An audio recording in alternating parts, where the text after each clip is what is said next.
السلام عليكم ورحمة الله وبركاته. إن الحمد لله نحمده ونستعينه ونستغفره ونعوذ بالله من شرور أنفسنا ومن سيئات أعمالنا. من يهده الله فلا مضل له ومن يضلل فلا هادي له. أشهد أن لا إله إلا الله وأشهد أن محمدا عبده ورسوله. أما بعد. يا أيها الناس اتقوا ربكم الذي خلقكم من نفس واحدة وخلق منها زوجها وبث منهما رجالا كثيرا ونساء واتقوا الله الذي تساءلون به والأرحام إن الله كان عليكم رقيبا.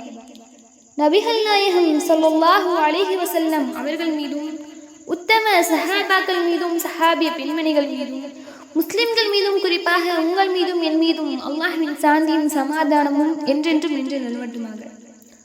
குல்லு நஃப்ஸுன் ஸாயிகத்துல் மௌத், ஒவ்வொரு உயிரும் மரணத்தை சுவைத்தே தீரும். வனப்லூக்கும் பிஷ்ஷர்ரி வல் கைரி ஃபித்னத்தன் வ இலைனா துர்ஜஊன், உங்களை பரிசோதித்து பார்ப்பதற்காக நன்மை தீமை மூலம் உங்களை சோதிப்போன்னு அல்லாஹ் தஆலா தன் திருமறையில சொல்றான். அல்லாஹ் இந்த உலகத்துல ஏராளமான படைப்புகளை படைச்சிருக்கான். அதில் சிறந்த படைப்பாக மனிதர்களை படைச்சிருக்கான். இப்படிப்பட்ட இந்த மனித படைப்புக்கு அல்லாஹ் ஏராளமான அருட்கொடைகளை வாரி வழங்கியிருந்தாலும் சில மனிதர்கள் அல்லாஹுக்கு நன்றி செலுத்தாம நன்றி மறந்து நன்றி கெட்டவங்களெல்லாம் இருக்காங்க. ஆனால் அல்லாஹ் தன் திருமறையில சொல்லும் போது, யார் நன்றி செலுத்துகிறாரோ அவர் தனக்கு தானே நன்றி செலுத்துகிறார். யாரேனும் நன்றி மறந்தால் அல்லாஹ் தேவையற்றவனாகவும் புகழுக்குரியவனாகவும் இருக்கேன்னு சொல்லி அல்லாஹ் தஆலா தன் திருமறையில சொல்றான்.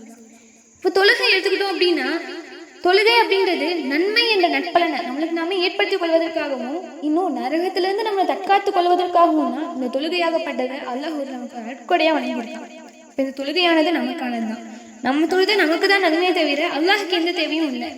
இன்னும் நபிகள் நாயகம் ஸல்லல்லாஹு அலைஹி வஸல்லம் அவங்க சொல்றாங்க, இறை நம்பிக்கையாளரின் நிலையை கண்டு நான் வியப்படைகிறேன்னு சொல்றாங்க. ஏன்னா அவர் வாழ்வின் அனைத்து விஷயமும் அவருக்கு நன்மையாவே அமையும். அதுவும் இல்லாம இறை நம்பிக்கையாளருக்கு அல்லாம யாருக்கும் இந்த பாக்கியம் வந்து கிடைக்காதுன்னு சொல்றாங்க. இப்படிப்பட்ட பாக்கியம் அப்படின்னா அவருக்கு ஏதாவது மகிழ்ச்சி அப்படின்னு வந்தா அவர் அல்லாஹ் வீட்டுல வந்து நன்றி செலுத்துவாராம். அது மூலியமா அவருக்கு நன்மையே அடையுதார். அவருக்கு ஏதாச்சும் துன்பம் கஷ்டம்னு வரும்போதும் அவர் அழகிய பொறுமையை வந்து மேற்கொள்வாராம். இதன் மூலியமா அவருக்கு நன்மையே வந்து அடையுது அப்படின்னு சொல்லி நபிகள் ஸல்லல்லாஹு அலைஹி வஸல்லம் வந்து சொல்றாங்க. நம்ம ஐவேளை தொழுகிறோம்ல, அந்த தொழுகையாக இருக்கட்டும், சுன்னத்தான நோன்பு வைக்கிறது, கடமையான நோன்பு வைக்கிறது, பிறருக்கு தர்மம் செய்யறது, பிறருக்காக பிரார்த்தனை செய்யறது, பிறருக்கு உதவுறது, பிறரை மன்னிக்கிறது, இந்த மாதிரி எவ்வளவோ நன்மையான விஷயங்கள் செஞ்சாலும் அது நமக்கு தான் நன்மை தவிர அல்லாஹ்க்கு எந்த தேவையும் இல்லை. அதே சமயத்தில் எப்படி நன்மையின் கூலி எப்படி நமக்குரியதோ அது போல தான் நம்ம தீமை செஞ்சாலும் அந்த தீமையின் கூலியும் நமக்குரியது தான் அப்படின்றதையும் மறந்துடக்கூடாது. முஸ்லிம்கள் இடத்துல இருக்க வேண்டிய முக்கியமான பண்புகள் குறித்து இந்த மார்க்கத்தில் ஏராளமான சொல்லப்பட்டிருக்கு. அதுல நன்மை ஏவி தீமை தடுப்பது அப்படின்றது முக்கிய ஒன்றாவே வந்து இருக்கு. இம்மையிலையும் மறுமையிலையும் வெற்றி பெறுவதற்கு நம்ம ஆர்வத்தோடு நன்மை செய்யக்கூடியவங்களாக இருக்கணும். அதுபோல மார்க்கம் எச்சரிக்கை செஞ்சுள்ள தீமையான விஷயத்திலிருந்து நம்ம மட்டும் விலகி இருக்காம பிறரையும் அதில் விழுந்துடாம தடுக்கக்கூடியவங்களாக இருக்கணும். ஆனா இந்த சிலர் என்ன பண்றாங்க, நான் உண்டு என் வேலை உண்டுன்னு இருக்கப்பான்னு சொல்லி சுயநலமா ஒரு தீமையை கண்ணா கூட தடுக்காதவங்களாக இருக்காங்க.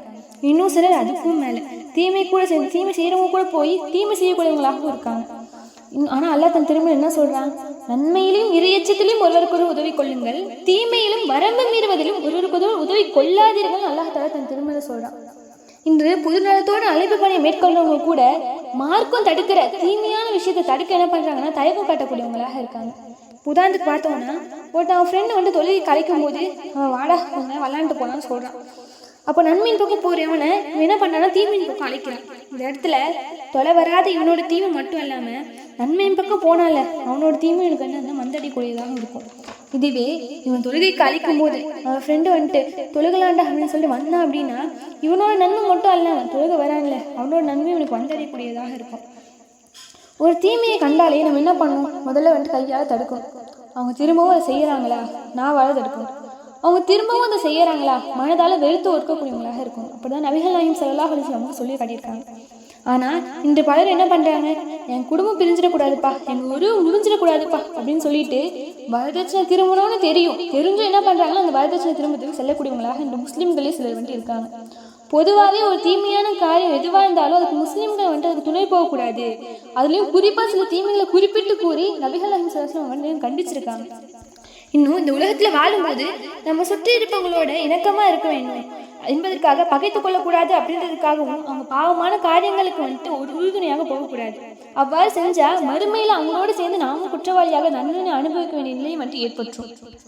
அல்லாஹ் தன் திருமலை சொல்லும்போது அநீதி இழைத்தோரையும் அவர்களுக்கு துணை நின்றவர்களையும் அல்லாஹ்வை என்று அவர்களை வணங்கி வந்ததையும் ஒன்று திரட்டுங்கள், அவர்களுக்கு நரகத்தின் பாதையை காட்டுங்கள்னு அல்லாஹ் தலா தன் திருமலை சொல்றான். இந்த இடத்துல தீமைக்கு துணை போறவங்களும் என்ன பண்ணான், நரகத்துல போடுவேன்ற மாதிரி அல்லாஹ் தலா தன் திருமலை சொல்றான். நம்ம எப்படி தடுக்கப்பட்ட காரியங்களுக்கு செய்யாமல் இருக்கோமோ அது போல அவை நடைபெற இடங்களுக்கும் போகாமல் இருக்கணும். அப்படி போகாமல் இருக்கும்போது தான் நம்ம இறை நம்பிக்கையானது முழுமை பெறும். எனவே வெறுமனும் தலை மட்டும் காய்ச்சி வந்துருப்பா அப்படின்னு சொல்லிட்டு மார்க்கத்திற்கு முரணான இடங்களுக்கு வந்துட்டு செல்லக்கூடாது. குறிப்பாக வரதட்சணை திருமணம், ஆடம்பர திருமணம் பங்கெடுப்பவங்களை வந்துட்டு ஒரு கணம் யோசிக்கணும். ஏன்னா எவரேனும் நற்செயல் புரிவதற்கு நம்மளால் முடிஞ்ச அளவுக்கு வந்துட்டு உதவி செய்யணும். அப்படி செஞ்சோம் அப்படின்னா அந்த செயல் மூலம் வந்துட்டு அல்லாஹ்விடம் அவருக்கு கிடைப்பது போன்ற நன்மைகள் நமக்கும் கிடைக்கும். தீமை செய்வதற்கு உதவுனா செய்பவருக்கு கிடைப்பது போல தண்டனையும் அது உதவுபவருக்கும் கிடைக்கும் அப்படின்றதையும் மறந்துடக்கூடாது. இன்னும் நபிகள் நாயகம் ஸல்லல்லாஹு அலைஹி வஸல்லம் கேட்குறாங்க, நான் பெரும் பாவங்கள்ல 3 அறிவிக்கட்டுமான்னு சொல்லி கேட்குறாங்க.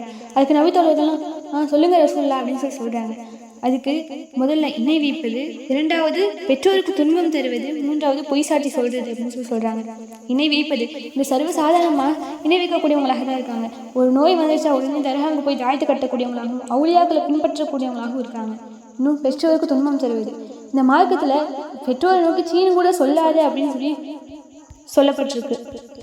ஆனால் இன்றைக்கு என்ன பண்ணுறாங்க, எங்கே இருக்கோ கோவத்தை வீட்டில் வந்து அந்த பெற்றோர்கள் மேலே காட்டக்கூடியவங்களாகவும், இன்னும் அவங்க வந்துட்டு வயசாகிட்டாங்க அப்படின்னா அவங்கள வந்துட்டு அனாத ஆசிரமெல்லாம் கொண்டு போய் விடக்கூடியவங்களாகவும் இருக்காங்க. 3வது பொய் சாட்சி சொல்கிறது. ஒருத்தவங்க தப்பே செஞ்சிருக்க மாட்டான், இப்படிதாப்பா செஞ்சான்னு சொல்லிட்டு ஒருத்தன் பொய் சாட்சி சொல்லுவாங்கல்ல, இதையும் என்ன பண்ணாங்க, பெரும் பாவங்கள் இருக்குது அப்படின்னு சொல்லி ரசூலுல்லாஹ் வந்துட்டு சொல்கிறாங்க.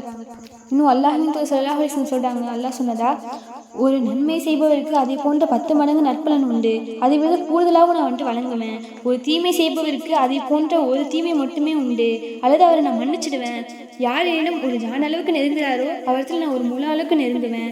யார் என்கிட்ட ஒரு முழு அளவுக்கு நெருங்குறாங்களோ நான் உங்களை 2 கைகள் நீண்ட அளவு நெருங்குவேன். யார் என்னிடம் நடந்து வராரோ அவரை நோக்கி நான் ஓடி வரேன்.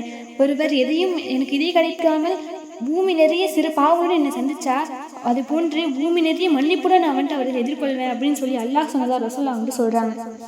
இந்த சமூகத்தின் அங்கமாக இருக்க நம்ம அதன் நல்ல நாளின் வகையில் நன்மையுமே தீமையை தடுக்கணும். பணியை வந்துட்டு கண்டிப்பாக வந்துட்டு செய்யணும். குடும்பம், உறவினர், நண்பர்கள் என்று யாராக இருந்தாலும் அவங்க செய்கிற நல்ல காரியங்களுக்கு நம்ம இயன்றவரை உதவி செய்வதற்கு மார்க்கம் வந்துட்டு அனுமதி அளிச்சிருக்கு. அதே சமயம் அவங்க செய்யும் தீமையான காரியங்களில் சிறிதளவும் துணை போயிடக்கூடாதுன்னு கண்டிக்கிறது. இதை புரிந்து பிற செய்யும் நன்மையில் பங்கெடுத்து தீமையிலிருந்து விலகியிருந்து ஈரர்களும் வெற்றி பெறுவோமாக. அல்லாஹ் தன் திருமையில் 3வது அத்தியாயத்தில் 104வது வசனத்தில் சொல்கிறான், வல்தக்கும் மின்கும் உம்மத்துன் யதுஊன இலல் கைரி வயஅமுரூன பில் மஅரூஃப் வயன்ஹவுன அனில் முன்கர் வஉலாயிக ஹுமுல் முஃப்லிஹூன்.